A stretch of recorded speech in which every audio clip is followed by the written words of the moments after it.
겨울서점에 오신 것을 환영합니다. 저는 김겨울입니다. 이 영상 기다리신 분들 많으셨죠? 제가 한 달 정도 뒤에 리뷰 영상을 올리겠다 이렇게 말씀을 드렸고, 이제 그동안에 읽으실 분들은 읽으셔라 이런 말씀을 드렸었는데, 한 달이 조금 넘어서 이제 여러분을 이 영상으로 드디어 찾아뵙게 됐습니다. 오늘은 뭐 다 아시겠습니다만, 물고기는 존재하지 않는다에 대한 책에 대해서 이야기를 나눠볼 거고요.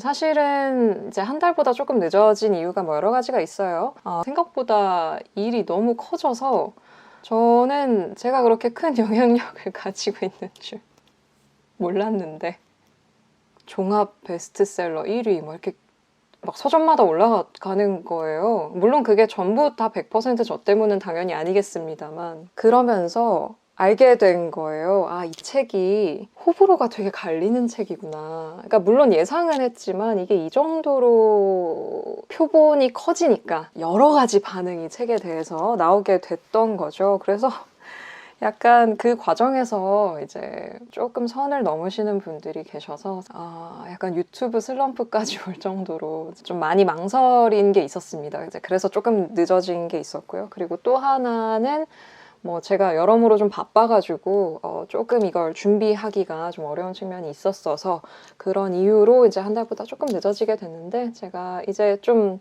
다시 기운을 차려가지고 영상을 찍어도 될 것 같아서 이제 영상을 찍고 있는 거고요. 그래서 오늘은 좀 이례적으로 제가 보통은 대본을 이제 개요를 딱 써놓고 카메라 보고 이렇게 대본 보면서 착착착 하는데, 오늘은 약간 이례적으로 정리를 해가면서 이렇게 실시간으로 정리를 해가면서 여러분이랑 이야기를 나눠보려고 해요. 물론 여러분은 보시기에는 큰 차이가 없으시겠지만, 뭐 여러분 몰라도 되시는 것이지만, 뭐 아무튼 그렇다. 이제 뭐 서론이 길었죠. 빨리 각설하고 오늘의 책에 대해서 하고 싶은 얘기가 굉장히 많으실 것 같아요. 정말 이걸 어디 가서도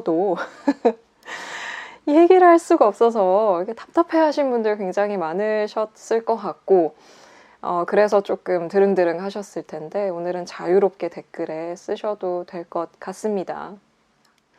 이 스포일러 문제에 대해서 먼저 첫 번째로 좀 얘기를 해볼게요. 스포일러를 피하기 위해서 제가 책에 대해서 아무것도 말씀드릴 수 없다라고 말씀을 드렸던 것인데, 이 책은 스포일러가 너무 강력한 정말 스포일러잖아요. 반전이 한 2번 정도 있는 책이고, 책의 한 3분의 2 지점, 4분의 3 지점에 이르러서 4분의 3 가까이 되죠. 4분의 3 정도 지점에 이르러서 책의 방향성이 급격하게 전환되는 순간이 오게 됩니다. 그러니까 책의 어떤 전체적인 구조에 대해서 일단 먼저 얘기를 해야 될 것 같아요. 글쎄요, 이게 사실 이 책의 가장 큰 장점이자 단점 혹은 호불호를 갈리게 만드는 요인이었던 것 같고요. 제가 그 댓글 중에서 굉장히 재미있는 반응을 봤던 게 그런 댓글이 있었어요. 어떤 분이 책을 다 읽으시고 이제 댓글에다가 책을 다 읽고 왔는데 조금 호들갑인 것 같다. 그러니까 이렇게까지 막 스포일러를 철저하게 피하지 않아도 그냥 책에 대한 어느 정도의 정보를 주셨어도 됐을 것 같다. 이게 그렇게까지 막 그럴 일은 아니었던 것 같다라는 댓글이 달렸거든요. 근데 그 바로 다음 댓글이 뭐였냐면, 책을 다 읽었고 너무 좋았고, 저는 겨울님의 이 영상조차도 안 봤으면 더 좋았을 것 같다. 그러니까 제가 그 영상에서 아무 말도 안 했잖아요. 그냥 제가 한 말이라고는 아무것도 말씀드릴 수 없고 끝까지 읽으셔야 된다, 이 2가지였는데, 그냥 그것조차도 안 봤으면 더 좋았을 것 같다 라는 게 그 다음 댓글이었어요. 그러니까 완전히 상반된 2개의 댓글이 붙어 있는 거예요, 연달아. 그래서 제가 그걸 보면서 뭘까 이 책은. 그러니까 이 책의 어떤 그 반전 구조라는 것이 이 책의 굉장한 강점이자 약점, 장점이자 단점이었던 것 같다 라는 생각이 좀 들고요. 그런데 이 책이 왜 이러한 구조를 선택했는가를 좀 생각해 볼 필요가 있어요. 자, 우리가 지금 책의 구조에 대한 이야기를 하고 있는데, 책의 형식이라고 조금 말을 치환을 해볼게요. 책의 형식이라고 하면 이제 제 책을 읽어보신 분들은 아마 이 이야기가 익숙하실 수도 있는데, 저는 책의 주제와 형식 이 조응할 때 굉장한 쾌감을 느끼거든요. 무슨 말이냐면 예를 들어서 제가 그 독서의 기쁨에 그런 예시를 들었는데 책의 주제가 사라짐에 대한 것이라고 해볼게요. 사라짐에 대하여 뭐 이런 책이 있어요. 근데 그 책의 재질을 잘 풍화가 되는 재질로 만들어서 실제로 그 책이 쉽게 사라질 수 있도록 만들었다고 해볼게요. 그래서 사라짐에 대한 책이 진짜 사라지는 거예요. 이런 거. 그러니까 이런 식의 그것은 어떤 책의 형태로서의 그 조응이 되는 건데, 책의 구조라고 했을 때, 파이 이야기를 예로 들어볼게요. 파이 이야기는 총 100개의 챕터로 되어 있어요. 1부터 100까지의 이 챕터가 아주 구조적으로 이렇게 조응이 되도록 딱 서술이 되어 있단 말이죠. 근데 그 책을 왜 그렇게 썼을까? 그리고 주인공의 이름도 파이란 말이에요. 근데 그 책의 내용을 생각해보면, 그러니까 아주 긴 시간을 걸쳐서 그 책을 다 읽고 나서 마지막에 이르러서 우리가 깨닫는 게 있죠. 이것도 잘 말씀드릴 수 없지만, 그 깨달음의 내용이 꽉 짜여져 있는 이 세계를 우리가 어떻게 바라보느냐의 문제란 말이에요. 그것을 이 구조의 형태로, 이 책 전체를 쓰는 구조의 형태로 형상화를 한 측면이 있는 거거든요.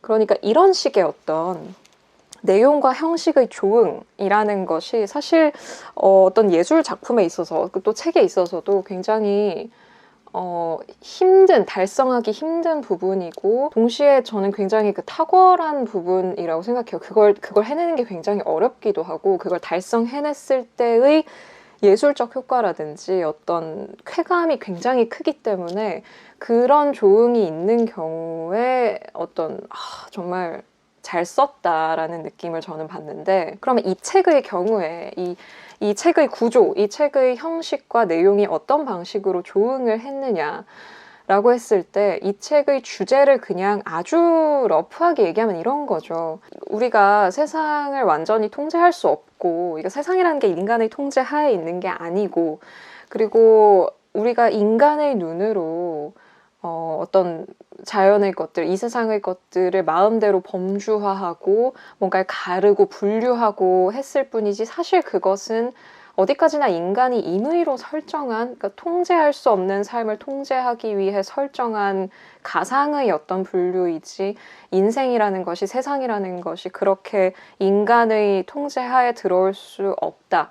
어떤 분류할 수 없다. 자연은 분류할 수 없고, 인간의 삶이라는 것도 그렇게 엄격하게 나누어진 뭔가 안에 갇혀 있을 수 없다.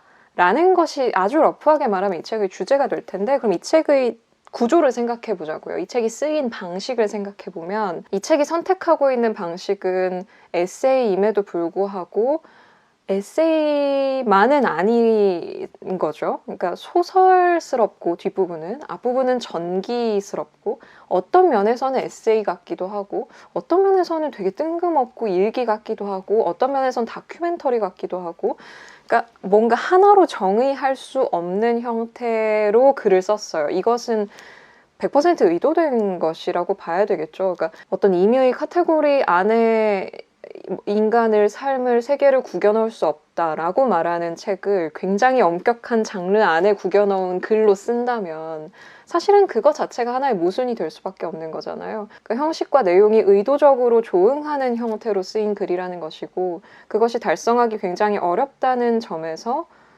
그 자체로 일단은 대단히 잘 쓰인 작품이다 라고 말할 수 있는 측면이 있다는 것이고요. 물론 그 방법이나 내용에 있어서 그게 내 마음에 드느냐, 그리고 내 기준에 이게 대단히 훌륭하냐라는 건 분명히 사람마다 다를 수 있다고 생각해요. 그거는 각자의 독서 이력과 각자의 삶에 대한 관점과 이런 것에 따라서 완전히 달라질 수 있는 것이고, 그 평가는 어떤 사람에게는 글쎄 이걸 굳이 이렇게 써야 했을까라는 생각이 들 수도 있고, 어떤 사람은 이건 대단히 좋은 시도다라고 생각을 할 수도 있죠. 근데 어떤 평가를 각자 내리든지 간에 기본적으로 이 책의 의도는 형식과 내용이 일단 조응하는 형태로 쓰기 위한 방식을 택했다라는 것이 일단은 이 책의 어떤 구조적인 측면에 있어서의 의도였을 것이고, 당연히 이제 반전을 뒤쪽에 준 거는 좀 더 확 이렇게 뒷부분에서 확 깨있는 그런 느낌을 이제 주기 위해서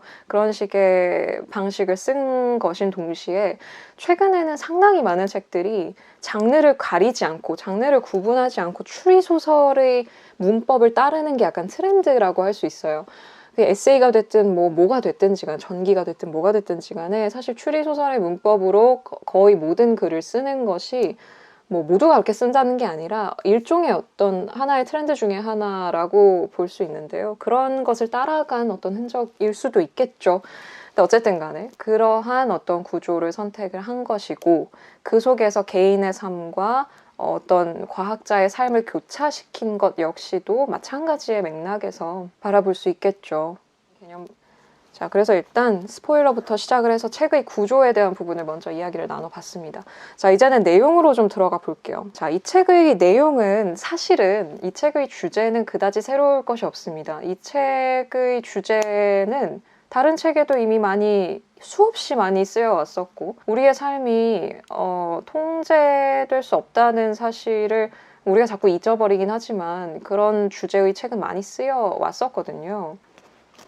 자, 단적으로 얘기해서 이 책은 제니 오델의 아무것도 하지 않는 법이라는 책인데요. 235페이지부터 236페이지인데요. 이런 내용이 나옵니다. 자신을 독립적이고 방어 가능하며 효율적인 무엇으로 여기는 마음이 특히 비극적인 이유는 그러한 마음이 매우 지겨운 사람을 낳기 때문만은 아니다. 자신이 타인을 포함한 이 세상과 분리된 존재라는 생각이 완벽한 착오이기 때문에 이 마음은 더욱 비극적이다. 그러나 다른 한편으로 나는 이 욕망이 아이러니하게도 변화에 대한 두려움, 시간과 가치를 평가하는 자본주의적 개념, 언젠가는 죽게 된다는 사실을 받아들이지 못하는 무능력 같은 상상 속 자아의 안팎에 있는 여러 힘이 교차하는 지점에서 나온다고 본다. 그리고 이 욕망은 통제 욕구에 관한 것이기도 하다. 우리가 경험하는 자아가 온전히 타인에게 달려 있으며 나의 본질이 아닌 타인과 나의 관계로 결정된다는 것을 인정하는 것은 어렵다. 내가 통제할 수 있는 정체성 개념과 중립적이고 비정치적인 존재 개념까지 포기해야 하기 때문이다. 그러나 우리가 타인과의 교류에서 나오는 유동적 산물인지 아닌지는 우리가 선택할 수 있는 문제가 아니다. 우리에게 주어진 유일한 선택지는 이러한 현실을 인정하느냐 마느냐다.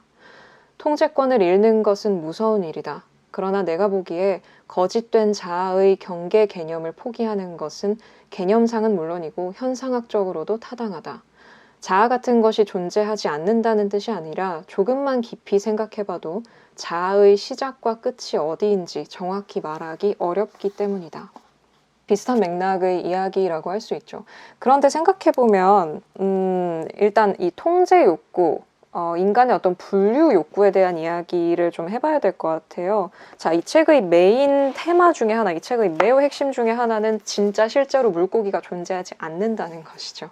그러니까 어떤 분류학적으로 물고기라는 것은 맞지 않다라는 것이 이 책의 매우 핵심 이 주제 중에 하나인데, 생각해보면 뭔가를 자꾸 분류하려고 하고 통제하려고 하는 것은 인간이 이 세상을 이해하기 위한 기본적인 욕구거든요. 문명을 발달시켜온 과정은 통제할 수 없는 자연을 어떻게 이해할 것인가, 갑자기 밀려드는 홍수와 예측할 수 없는 가뭄과 이런 것들을 어떻게 나의 통제하에 놓아서 이 자연 안에서 풍요롭게 먹고 살 것인가 라는 이걸 가지고 굉장히 열심히 밀어붙인 결과란 말이에요. 문명이라는 것이. 이게 아주 극대화된 것이 언제냐? 근대 세계죠. 자, 여러분, 동물원과 식물원 이런 그 뭔가를 하나를 딱 모아놓고 분류를 해놓고 전시를 해놓고 연구를 하기 시작한 것, 자연을 연구 대상으로 이제 보고 그것을 극복하기 위해 노력하는 어떤 그 노력이 정점을 찍은 것이 바로 근대 세계죠. 그것을 우리는 과학이라고 부르고 있고, 그 과학의 힘을 통해서 우리는 처음으로 자연을 인간의 어떤 임의대로 분류하고 통제할 수 있다라고 생각을 하게 됩니다. 그 베이컨의 유명한 말 있죠. 아는 것이 힘이다. 근데 그 말은 사실 많이 알면 뭐 인생이 힘이 된다 뭐 이런 맥락의 이야기라기보다는 사실 베이컨이 그 말을 했을 때는 자연에 대해서 알 때 우리가 자연을 통제하는 힘을 가질 수 있다라는 뜻이거든요. 이 동물원이라는 개념이 처음 생긴 것 자체가 근대 세계의 산물이고, 이 베이컨의 시대, 베이컨도 아마 동물원에 대한 얘기를 책에 썼을 텐데 처음 쓴 게 베이컨이었나? 아무튼 그랬을 거예요. 그러니까 그런 어떤 계몽의 시대의 상징과도 같은 거예요. 이 세계를 통제하고 이 세계를 인간이 쥐락펴락할 수 있는 어떤 것으로 대상화시키는 것, 이것이 근대 세계의 기본 정신이고, 그것 때문에 이제 인간이 이 세계로부터 소외되는 결과가 발생을 하게 돼요. 왜냐하면 필연적으로 인간이 자연을 대상화해서 그것을 인간에게 사용 가능한 자원으로만 바라보게 될 때 그 시선은 결국은 인간에게까지 옮아갈 수밖에 없거든요. 인간도 세계의 일부이기 때문에 타자에 대한 시선, 그러니까 우리 집단이 아닌 저 타자는 자연에 포함된 것으로 보이게 되고, 제국주의 식민지를 확장시키는 과정에서 그러한 어떤 시선, 저 인종, 저 집단은 우리가 통제하고 지배할 수 있는 자연의 일부이다라는 어떤 생각, 그러니까 그런 식으로 세계를 바라보기 시작하면 결국은 자기 자신마저도 거기에 포섭이 될 수밖에 없고, 자본주의의 어떤 그 큰 물결을 타고 사람들이 어떤 그런 눈을 장착을 하게 되면서 이 인간 소외를 경험하게 됩니다. 뭐 이거에 대해서는 뭐 윤리와 사상 이런 데도 나와 있지 않나? 너무 예전이라 기억이 잘 안 나는데, 어쨌든 그 시선의 대상이 나 자신에게까지 갈 수밖에 없는 시대에 우리가 태어나서 살고 있다. 그러니까 이 인간 소외의 시대, 우리가 인간이 인간 자신, 나를 나 자신마저도 분류하고 통제하고 이 세계의 그 관점에 나를 끼워 맞추기 위한 노력을 해야만 살아남을 수 있는 시대에 우리가 태어나서 이것이 아주 자연스럽게 느껴지지만 사실은 세상은 그렇지 않고, 자연도 그렇지 않고, 인간도 사실은 그렇지 않다. 자연에 대해서는 물고기는 존재하지 않는다라는 명제를 통해서, 인간에 대해서는 이 주인공인 나인 룰루 밀러가 마지막에 다른 연인을 만나게 되는 과정을 통해서 이 세계와 자연이 우리가 아주 내재적으로 가지고 있는 그 통제와 분류의 눈으로 보는 것에 결코 갇혀있지 않다라는 것과, 인간 자신마저도 소외시켰던 그러한 관점, 그러한 시선이 사실은 들어맞지 않을 수 있다라는 거를 이제 그 룰루 밀러의 연인 이야기를 통해서 두 가지를 같이 보여주는 거죠. 그래서 이 내용이랄 것이 사실은 뭐 그렇게 아주 특별하고 막 완전 새로운 관점은 절대 아닙니다만, 그것을 전달하는 방식에 있어서 이 아까 구조 얘기랑도 연관이 될 텐데요. 그 반전을 주는 구조뿐만이 아니라, 그리고 장르를 흐리게 만드는 것뿐만이 아니라 이 세계에 대한 것, 자연에 대한 것, 그리고 인간에 대한 것을 하나씩 각각에 맞는 에피소드로 구성해서 그거를 이렇게 짜 맞춘 거죠. 그러한 방식을 통해서 사람들이 이것을, 제가 지금 이야기한 어떤 이론적인 내용을 굳이 따라가지 않더라도 이야기로서 이 책을 따라갔을 때 마지막에 이르러서 뭔가 이렇게 명확하게 설명할 수 없을지라도 뭔가 이런 느낌을 이제 받을 수 있게 그 내용을 이렇게 구성을 한 것인데, 사실 이렇게 쓰는 게 정말 너무 어렵습니다. 이제 책을 읽다 보면, 저도 책을 쓰니까 이제 보고서 뭔가 이제 이렇게 책을 쓰려면 뭐 어떤 준비가 필요하겠다, 이런 걸 이제 당연히 생각을 하게 되잖아요. 근데 이 책은 이렇게 쓰는 거는 진짜 어려워요. 정말 난이도가 높은 글쓰기고, 글쓰기 내공이 정말 탄탄한 사람이다라는 생각이 들어요. 그렇지 않고서는 이렇게 쓸 수가 없거든요. 그래서 그 점이 그냥 작가로서도 너무 놀라운 일단 부분이었고, 제가 인스타그램을 이렇게 보다가 제가 되게 좋아하는 SF 작가 중에 오정현 작가님이라고 계신데, 그분이 이 책의 사진을 올리면서 원래는 그냥 가볍게 그냥 지금 쓰는 소설에 도움이 될까 싶어서 읽기 시작했는데, 읽고 나서 내가 소설을 쓸 필요가 있나? 세상에 이런 책이 있는데? 라는 생각을 하셨대요. 너무 충격적인 경험이었다는 얘기를 인스타에 쓰셨는데, 그러니까 글을 쓰는 입장에서 이 책을 보면 진짜 얄미워. 왜 이렇게 쓰냐? 약간 그런 생각이 드는 측면이 있어요. 그래서 그런 이제 어떤 감상도 저에게는, 작가로서의 감상도 저에게는 좀 있었던 것 같다라는 생각이 좀 드는 바입니다. 이 책의 뭐 구조나 책의 어떤 그 소설적인 글쓰기 솜씨뿐만이 아니라 문장 자체도 좋은 문장들이 굉장히 많죠. 뭐 이 책의 주제라고 할 수 있을 법한 문장, 이 에필로그에 나오는 문장이죠. 내가 물고기를 포기했을 때 나는 마침내 내가 줄곧 찾고 있었던 것을 얻었다. 하나의 주문과 하나의 속임수, 바로 희망에 대한 처방이다. 나는 좋은 것들이 기다리고 있다는 약속을 얻었다. 내가 그 좋은 것들을 누릴 자격이 있어서가 아니다. 내가 얻으려 노력했기 때문이 아니다. 파괴와 상실과 마찬가지로 좋은 것들 역시 혼돈의 일부이기 때문이다. 죽음의 이면인 삶, 부패의 이면인 성장. 그 좋은 것들, 그 선물들, 내가 눈을 가늘게 뜨고 황량함을 노려보게 해주고 그것을 더 명료히 보게 해준 요령을 절대 놓치지 않을 가장 좋은 방법은 자신이 보고 있는 것이 무엇인지 전혀 모른다는 사실을 매 순간 인정하는 것이다. 산사태처럼 닥쳐오는 혼돈 속에서 모든 대상을 호기심과 의심으로 검토하는 것이다. 그리고 이런 글쓰기 방식, 이게 저도 좀 자주 쓰는 방식이 있는데요. 그러니까 한 문단을 한 문장으로 구성하는 방식이 있어요. 이게 제가 저의 글쓰기 어떤 습관 중에 하나이기도 한데, 굉장히 그렇게 쓰게 되면 어떻게 되냐면 그 문장이 굉장히 강조돼요. 그리고 글의 호흡이 싹 바뀌거든요. 그 부분에서. 자주 쓰면 조금 느끼해질 수도 있고 유치해질 수도 있어서 좀 조심조심 써야 되긴 하는데, 그런 걸 되게 잘 쓰더라고요. 그래서 206쪽부터 207쪽, 그러니까 아마 이북으로 보신 분들은 챕터 12 민들레의 바로 앞부분입니다. 그러니까 이것이 바로 다윈이 독자들에게 알려주려고 그토록 노력했던 점이다. 사다리는 없다. 라는 이 충격적인 이 중요한 문장, 이 부분에서부터 이 11챕터의 마지막까지, 여기 보시면 글쓰기 스킬에 있어서도 이 사람이 굉장히 글쓰기가 아주 단단하게 단련된 사람이라는 걸 볼 수 있어요.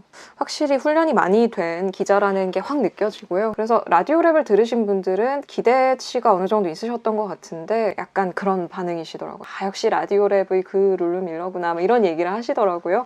그러니까 트레이닝이 아주 잘 된 그런 글쓰기 작가다라고 할 수 있겠습니다. 오늘 말이 너무 빠른가? 사실 오늘의 영상의 매우 중요한 의의는 뭐 제 리뷰도 제 리뷰인데, 이제 보시는 분들 여러분들의 수다방을 만들어 드리는 것이 굉장히 중요한 의의가 있지 않겠습니까?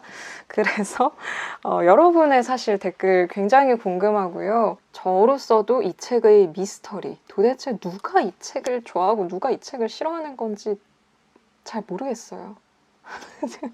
제가 웬만하면 이거에 대해서 책을 읽으면 각이 나오거든요. 근데 이 책은 제가 이제 그 최선을 다해서 얘기할 수 있는 건 뭐 이 정도더라고요. 뭐 삶의 의미에 관심이 있으신 분들은 이 책을 아주 뭐 재밌게 읽으실 확률이 높다. 근데 문제는 그 사람이 과학에 관심이 없어서 중간에서 포기해. 이러면 아무 의미가 없는 거잖아요. 그러니까 그 심지어는 이제 아시겠습니다만 중간이나 한 3분의 2 지점까지만 읽으면 책의 내용을 반대로, 책의 메시지를 반대로 받아들이는 결과가 나오잖아요. 어떤 나에 대한 속임수, 이 얘기까지만 보고 책을 덮게 되면 그러니까 책의 메시지를 반대로 알게 되는 경우도 있고, 어떤 분에게는 나는 삶의 의미에는 별로 관심이 없지만 어떤 책의 전개 방식이 재밌었을 수도 있고, 어떤 분은 과학에는 관심이 있는데 나는 이 사람의 개인적인 얘기가 나오는 게 별로 탐탁지 않다라고 할 수도 있는 거고, 그러니까 너무 그 변수가 너무 많아가지고 갈피를 잘 못 잡겠어요. 제가 그래서 이 책을 소개할 때 무슨 얘기를 못했던 건데요. 그러니까 스포일러에 대해서조차도 그렇게 아까 말씀드린 완전히 반대되는 이야기가 나와버리는 책이기 때문에 저로서도 좀 궁금한 측면이 있어요. 그리고 제가 봤던 반응 중에 뭐 그런 게 있었는데, 뭐 본인이 어떻게 읽으셨는지는 잘 모르겠는데 뭐 그런 느낌이었어요. 뭐 겨울 서점이 좋아할 만한 책이다, 뭐 이런 식의 이제 평가를 하신 분도 계셨는데, 그건 또 무슨 뜻일까? 그래서 좀 그냥 자유롭게 본인의 감상을 나눌 수 있는 자리가 됐으면 좋겠고요. 다만 당연히 뭐 싸우거나 무슨 시비를 걸거나 그러지는 마세요, 여러분. 우리 모두 서로서로 매너를 지켜가면서 이렇게 네, 하실 수 있죠? 이렇게 잘 이렇게 네, 이야기를 하는 자리가 되었으면 하는 바람입니다. 이 영상을 미등록으로 올릴지 아니면 그냥 전체 공개로 올릴지 아직도 고민 중인데요. 보실 분들이 다 보시고 나면 전체 공개로 돌릴까? 그게 또 좀 고민이 되네요. 아무튼 네, 책에 대해서 여러분에게 실시간으로 제가 정리를 하면서 말씀을 드려봤는데요. 지금 공책에 쓴 거 4단어밖에 없어. 저의 추천을 보고 책을 읽어주신, 골라주신 분들께 진심으로 감사를 드립니다. 리뷰 영상은 이 정도에서 마치기로 하고요. 우리는 다음에 또 재미있는 영상으로 만나기로 해요. 오늘도 와주셔서 감사합니다. 여러분 또 오세요.